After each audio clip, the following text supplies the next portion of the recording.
There's a number of things I want to be known for. But what do you want to be known for? What's your answer to the question?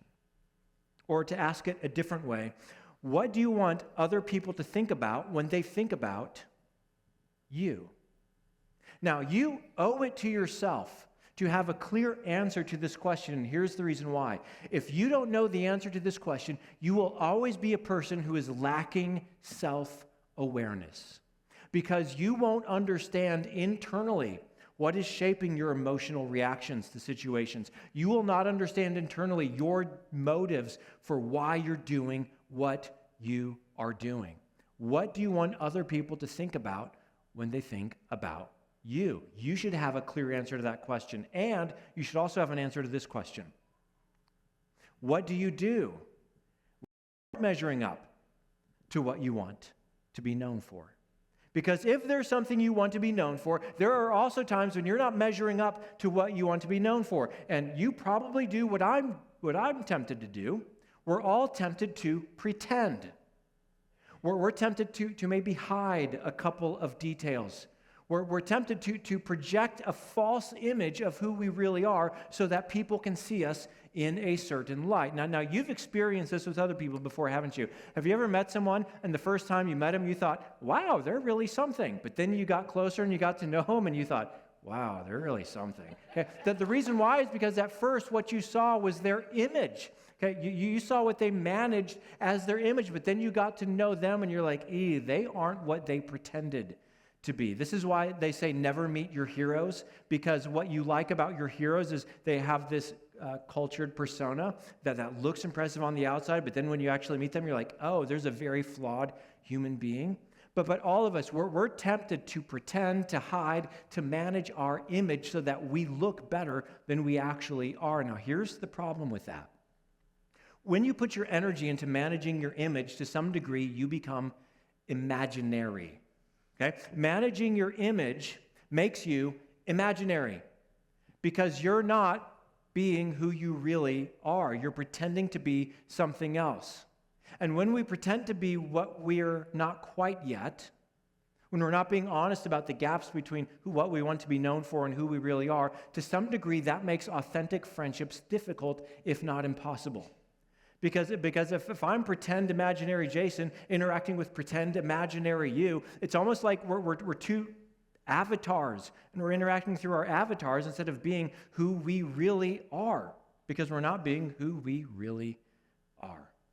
And not only does managing your image make you imaginary, it's worse than that. When we start pretending, we stop improving.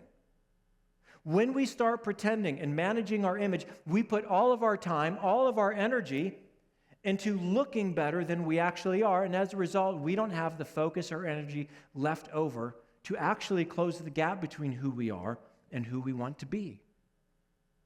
We don't have the energy left over to actually improve ourselves. We get older, but we don't get better. But all of us are tempted to go into image management. Now, as long as I'm being transparent about this, I'll go ahead and say something that you're already thinking, so I might as well say it anyway. But when it comes to this pretending thing, to managing this image thing, pastors are the worst at this, okay? We totally are. And because when I walk off the stage on Sunday and I walk out into the community Monday through Saturday, people don't look and say, oh, look, there's the pastor of Hope Church. But it's Monday. I don't care how he behaves today. As long as he behaves like a pastor on Sunday, then we're fine. But it's Monday. I don't care, okay? Because no, I'm always a pastor no matter what day of the week it is. And to be honest, you want the imaginary pastor. You don't want the real, you want the imaginary pastor, okay? You don't want me to walk out on stage some Sunday and say, now before I begin, first of all, I want to publicly thank the elders for sending someone to pick me up on Friday night to make sure I got home safely. You don't want to hear those words come out of my mouth. That's why I don't call the elders. You always call a musician. You don't want me to walk out on a stage and say, Today, we're starting our new 4-part series on marriage. But before I begin, I want to publicly thank Kathy, who said she's going to give me one last chance. Okay? Listen, I get it. You want the imaginary pastor. And I feel all kinds of pressure to pretend and project this false image of myself. And so do you. Because you want to be known for something.